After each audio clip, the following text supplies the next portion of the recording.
माऊली. माझं नाव पायस दीपिका वेळपटक. सध्या मी इयत्ता 2री मध्ये शिकत आहे. आज मी तुम्हाला गजानन महाराजांच्या पोथीतली 6व्या अध्यायामधली एक गोष्ट सांगणार. महाराजांचा एक निस्सीम भक्त भाऊ कंवर अर्थात त्र्यंबक कंवर यांची गोष्ट. गोष्टीचं नाव आहे देव प्रेमाचा भुकेला. ही त्यावेळची गोष्ट आहे ज्यावेळी भाऊ कंवर हैदराबादमध्ये मेडिकल कॉलेजला शिकत होते. ते असेच एका सुट्टीत घरी म्हणजेच अकोल्याला आले होते. ते अकोल्याला आल्यावर नेहमीच शेगावला महाराजांच्या दर्शनासाठी जायचे.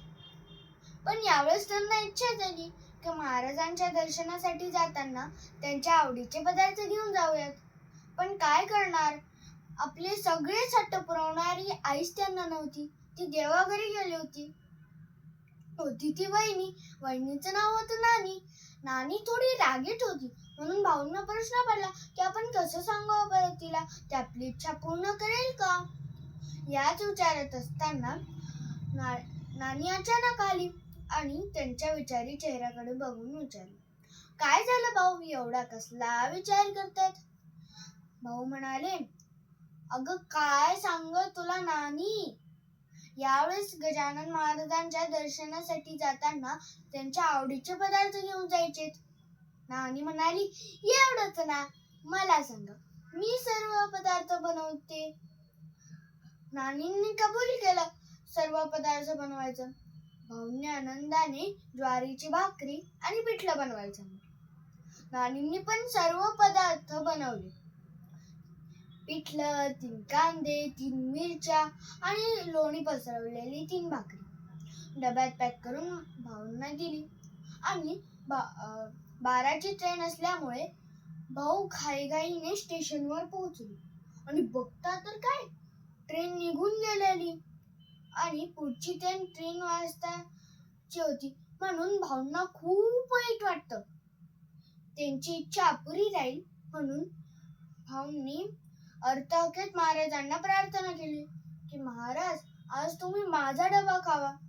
त्या पुढच्या 3च्या ट्रेनने शेगावला पोहोचले. त्यांनी महाराजांना नमस्कार केला आणि महाराज म्हणाले, भाऊ, मी तुझ्या अर्थाकेत गुंतलो. तू मला जेवायचं आमंत्रण दिलंस आणि आता आलास, ही जेवायची वेळ आहे का. मी तुझी वाट बघत बसलो, मला भूक लागली, वाढ लवकर. हे ऐकून भाऊंच्या डोळ्यातून आनंद अश्रू व्हायला लागले. त्यांनी पटकन डबा उघडला आणि महाराजांना अर्पण केलं. त्यातील महाराजांनी 2 भाकऱ्या, पिठलं आणि मिरच्या खाल्ल्या. बाकीचं प्रसाद म्हणून सगळ्यांना वाटलं. आणि बघा मित्रांनो, बऱ्याच लोकांनी आणलेली तिकडे ताट होती, पण महाराजांनी त्यांना हात सुद्धा लावला नाही. कारण महाराज आज भाऊंच्या अर्थाकेत गुंतले होते आणि महाराजांना आज भाऊंचाच डबा खायचा होता.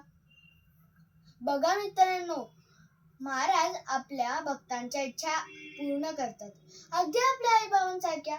बस त्याच्यासाठी आपलं मन शुद्ध आणि प्रेमळ असायला हवं. एवढंच. धन्यवाद. जय गजानन.